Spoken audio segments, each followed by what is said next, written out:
दापोलीमध्ये HPV लसीकरण मोहिमेचा पहिला टप्पा यशस्वी।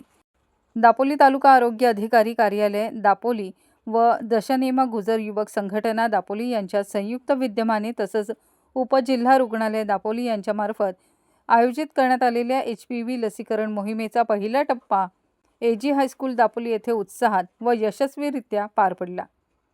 या मोहिमेसाठी समाजातील विविध घटकांचा उत्स्फूर्त सहभाग लाभला। या कार्यक्रमात दशनेमा गुजर युवक संघटनेचे अध्यक्ष डॉक्टर कुणाल मेहता, कार्याध्यक्ष ऋषिकेश तलाठी, उपाध्यक्ष निकेत मेहता, संघटनेचे सदस्य CA ऋषिकेश शेठ, अथर्व मेहता, सार्थक बुटाला व प्राध्यापक कल्पेश तलाठी व इतर सदस्य यावेळी उपस्थित होते।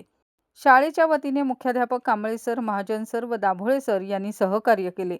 तसंच तालुका आरोग्य अधिकारी डॉक्टर अमित वंजारे, उपजिल्हा रुग्णालय दापोली येथील डॉक्टर शताक्षी कुलकर्णी, मळेकर सिस्टर, अस्मिता सिस्टर, जाधव सिस्टर व सर्व आरोग्य कर्मचारी यांनी हा कार्यक्रम यशस्वीरित्या पार पाडण्यासाठी विशेष परिश्रम घेतले।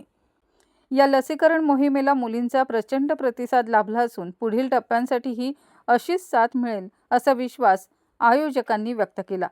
आपल्या शाळेत अशी लसीकरण मोहीम राबवायची असल्यास दशनेमा गुजर युवक संघटना दापोली यांच्याशी संपर्क साधावा असे आवाहन डॉक्टर कुणाल मेहता यांनी केले आहे।